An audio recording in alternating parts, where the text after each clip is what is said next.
el epicentro, como decimos, de ese plan de Putin para sortear las sanciones, sin violar ningún tipo de derecho. Bien, tercera clave, visita del secretario de Estado de Estados Unidos, Antony Blinken, ese tour en Oriente Medio. Ayer llegaba a Egipto y hoy está en Jerusalén. Bien, es importante tener en cuenta esta visita en medio de las renovadas tensiones que se producen entre israelíes y palestinos de estos últimos días. Ha sido un fin de semana bastante agitado en ese sentido.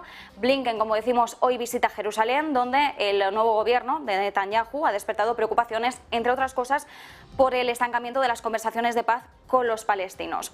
La situación entre palestinos e israelíes se ha agravado estos últimos días, con ataques, con tiroteos, con atentados que han dejado fallecidos a ambos lados. Y Blinken va a hablar con el israelí Netanyahu y también con el palestino Mahmoud Abbas, con la intención de pedirles moderación en estas renovadas tensiones. Bien, a este aumento, de todas formas, de la tensión entre los israelíes y los palestinos, hay que sumar también el ataque que se ha producido, ataque aéreo a un complejo de defensa en Irán, que en principio se atribuye ese ataque a Israel.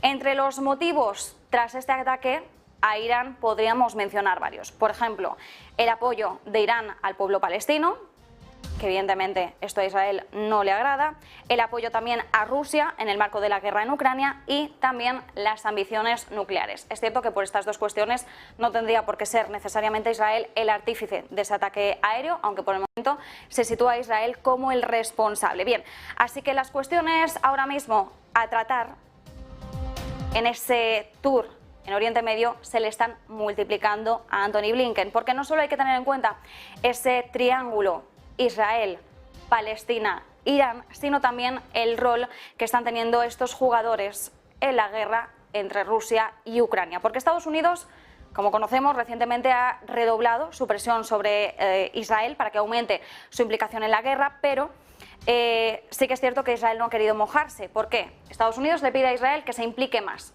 porque Irán ya está apoyando a Rusia. Bien, Israel lo que ocurre es que siempre ha evitado enviar ayuda a Ucrania porque no quiere enemistarse con Rusia, porque también tiene intereses geopolíticos importantes, acuerdos con Moscú que le conviene mantener. ¿Qué es lo que ocurre? Pues porque, por ejemplo, desde hace años Rusia e Israel mantienen un acuerdo que permite a los aviones de guerra israelíes atacar objetivos iraníes en el suelo sirio sin ser rechazados por las tropas de defensa rusa que controlan ese espacio aéreo de Siria. Entonces, Rusia e Israel tienen un acuerdo, Irán y Rusia tienen otro acuerdo y Estados Unidos, mientras tanto, está intentando apaciguar las aguas por un lado, pero de alguna forma también intentar ganarse a Israel como un aliado en la guerra en Ucrania. Así que, como decimos, muchos flecos abiertos, muchos asuntos los que va a querer abordar Antony Blinken en el marco de este tour, y Estados Unidos, mientras tanto, se está moviendo para tener todos esos frentes vigilados. Por cierto, que esta tarde esperamos una comparecencia por parte de Antony Blinken y desde Negocios Televisión, por supuesto, vamos a conectar con esa transmisión para poder escuchar cuáles son los principales mensajes que traslade el secretario de Estado de Estados Unidos y sobre todo ver en qué marco se están moviendo esas conversaciones con los distintos dirigentes de Oriente Medio. Así que muy importante tener en cuenta, como decimos, estas tres claves geopolíticas: la locura de la retórica bélica, cómo Rusia está burlando las sanciones en cuanto al crudo, y la tercera, sin descuidar qué es lo que está ocurriendo en Oriente Medio, pero también no solo lo que ocurre allí, sino cuál es el papel activo que tienen muchos de estos países en la guerra entre Rusia y Ucrania.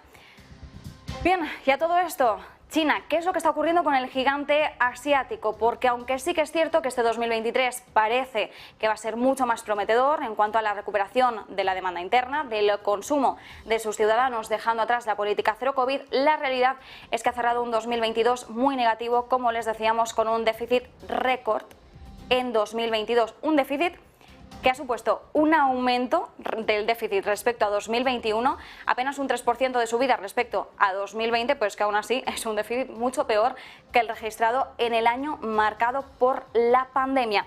Bien, política cero COVID, debilitamiento del mercado inmobiliario son los grandes factores que han lastrado la economía china en este último año, bueno, podríamos decir en general en los últimos 3 años, y en 2022 ha registrado un déficit récord de 8,96 billones de yuanes, que equivale a 1,3 billones de dólares. Insistimos, billones con B. Es un déficit, como decimos, incluso mayor que el anterior récord que se registró en el año 2020, año marcado por la pandemia que afectó a todas las economías del mundo. Y este déficit presupuestario coloca a China en una posición mucho más pobre fiscalmente y además también se lo está poniendo mucho más difícil al gobierno a la hora de poder respaldar la economía con gastos fiscales. Bien, aquí tenemos precisamente cuál es la evolución, el saldo aumentado presupuestario, el saldo presupuestario del fondo en su conjunto y tenemos la comparativa entre 2022, que ha sido el último año en el que, como decimos, el déficit se ha incrementado respecto a 2020, hay una diferencia del 3%, pero hay una diferencia del 50% respecto a 2021, que esta es la gran diferencia que, como vemos, se marca perfectamente además en este primer gráfico. Así que bueno, los datos nos están mostrando, como decimos, ese déficit acumulado hasta noviembre de 2022, donde ya se apreciaba perfectamente cuál era la trayectoria que estaba dibujando en 2022 respecto a 2020, que había sido el récord del déficit anterior. Esto por un lado, pero insistimos, COVID y mercado inmobiliario han sido dos de los grandes lastres que se han apreciado en la economía china. Las administraciones locales, en cuanto a COVID, han tenido que afrontar enormes gastos, pagar miles de millones de yuanes en ayudas pues por pruebas, cuarentenas, para hacer cumplir esas cuarentenas, esas políticas del cero COVID, y estos costes han estado aumentando a lo largo de todo 2022. De hecho, lo hemos estado viendo hasta principios de diciembre, que fue el momento en el que el gobierno hizo un clic importante y fue abandonando de forma muy abrupta esas restricciones de la política cero COVID. Un abandono que evidentemente por el mercado mundial fue muy aplaudido y un abandono que ahora mismo está situando ya a China de cara a 2023 para ganar músculo en esa demanda interna mermada. Bien, las ciudades y las provincias han publicado unas cifras presupuestarias que han puesto en relieve ese duro golpe del COVID en China. Enseguida también lo vemos en un gráfico, porque en la comparativa vemos cómo se ha situado el gasto. Por ejemplo, Guangdong ha gastado más de 71.000 millones de yuanes, que equivale al 5% de los ingresos públicos generales de la provincia en el año 2022. Tenemos ahí a Guangdong representando el color azul y vemos perfectamente cómo en 2022 el gasto, en este caso, ha sido muy superior a 2021, a 2020, año de la pandemia, incluso también 2019. Como decíamos, 71.000 millones de yuanes los que ha gastado Guangdong únicamente en la ayuda a la pandemia.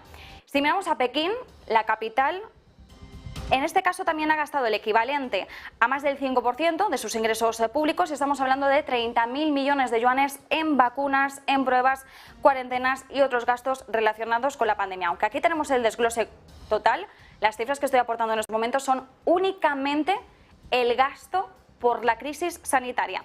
El déficit presupuestario de Pekín, de hecho, se ha disparado un 55% en el último año a 144.000 millones de yuanes. El déficit de Shanghái, que recordemos que el año pasado se sometió a unos duros bloqueos, fue en primavera de 2022, fueron 2 meses de encierro. En este caso, hemos visto cómo el déficit ha aumentado en el último año un 170%.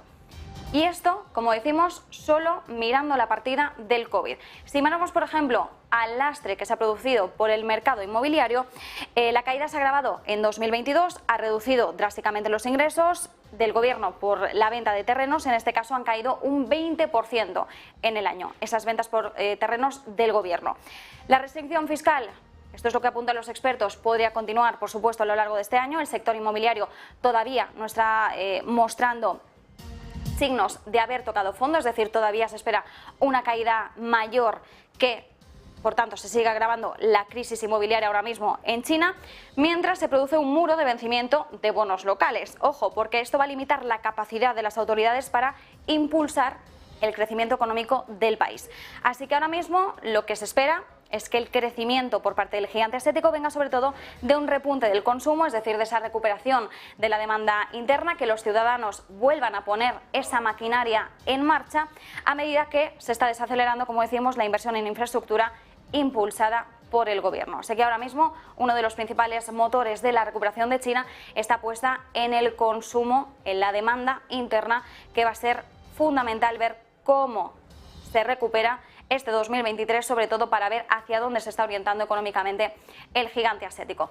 Y última clave, como decíamos, Taiwán, que se está alejando poco a poco del gigante asiático. ¿Qué es lo que ha ocurrido? Pues ya se lo decíamos, Taiwán ahora mismo está adoptando esa premisa de que ante cualquier duda es mejor diversificar y está poniendo el foco en otros mercados porque no se fía del todo de tener todos los huevos en la cesta de China. Es más, en la evolución, en los últimos años, vemos cómo en 2022 ya se ha registrado un descenso importante de la inversión de Taiwán en China. Ojo, no es tan pequeña como en 2019, pero aún así podríamos ver una caída bastante paulatina, sobre todo respecto a 2020 y 2021. Así que 2022 ahora mismo se reduce la inversión directa extranjera de Taiwán en China, que ahora mismo se está situando en unos 5.000 millones de dólares en 2022. Supone un 14% menos respecto a 2021, es decir, la diferencia aquí sería del 14% entre estos 2 años. Bien, en ningún momento, de todas formas, de los últimos 4 años, y esto es importante, el total ha superado los 6.000 millones, menos de la cantidad de dinero nuevo que las empresas taiwanesas invertían en China hace una década. Como decimos, Taiwán sabe que la diversificación es clave, así que está mirando a otros mercados más allá del gigante asiático y está buscando otros mercados que le puedan resultar más atractivos. Es uno de los objetivos que persigue desde 2016, desde que fue elegida la presidenta Tsai Ing-wen. Además, Taiwán tiene claro el foco, ahora mismo le preocupan también esas tensiones geopolíticas que, bueno, no podemos decir que nunca se hayan llegado a apagar, pero que se están acrecentando por momentos entre China y Estados Unidos. Además, uno de los focos de esas tensiones entre ambas potencias es Taiwán y en este caso Taiwán prefiere recular un poco. Pero no solo le preocupan las tensiones geopolíticas, le preocupa también el impacto sobre China del COVID. Y lo hemos estado viendo además en los datos anteriores que les mostrábamos. Así que en este caso los bloqueos han perturbado las cadenas de suministro, han creado otras tensiones. Taiwán prefiere alejarse un poco de esto, pero recordemos, por ejemplo, qué es lo que ocurría a finales del año pasado en la fábrica de Zhengzhou, en Foxconn, donde hubo revueltas por parte de sus trabajadores que citaban las malas condiciones sanitarias, las restricciones que estaba aplicando esa planta, y Foxconn, aunque estamos hablando de la fábrica de Zhengzhou en China, Foxconn, su sede está en Taiwán, es la mayor ensambladora de iPhones del mundo. Esto ya supuso un foco de tensión importante para la isla respecto a toda China. Y en este caso sí que es cierto que por esos problemas geopolíticos, por esas tensiones con el COVID, Taiwán insiste en la idea de que esa era de invertir en un único mercado se ha terminado, que hay que poner el foco en otras partes. Y un ejemplo es Giant, una de las empresas taiwanesas, que en este caso, por si no les suena, es una de las mayores fabricantes de bicicletas de todo el mundo y está abriendo, por ejemplo, plantas en Vietnam. Ya ha abierto una, ahora tiene el foco en abrir otra y su intención es producir hasta unas 300.000 bicicletas para 2025. Así que ya estamos viendo cómo algunas empresas taiwanesas empiezan a diversificar y no están tan presentes en China. Por ejemplo, esta fábrica de bicicletas tiene varias plantas de producción muy cerca de Shanghái. Bueno, pues ahora está poniendo la mirada en Vietnam, en otros mercados, como decimos, para hacer sus negocios. Así que, bueno, esta es la situación que tenemos. Sí que es cierto que, de todas formas, China sigue siendo un socio comercial clave para Taiwán. No se espera que deje de serlo, porque a pesar de esta diversificación, la participación de la isla en las exportaciones a China y a Hong Kong se mantiene en alrededor del 40%. Así que, bueno, está tomando Taiwán algo de distancia, pero no por ello China deja de ser su socio comercial principal, como es lógico. Así que estas van a ser las claves que vigilaremos a lo largo del día, que vamos a analizar con muchos más otros factores, como los miedos de una recesión en Alemania, el IPC, que de repente ha repuntado en España. Todas estas son claves que vamos a analizar también a lo largo de estas próximas horas en Rolling Stocks.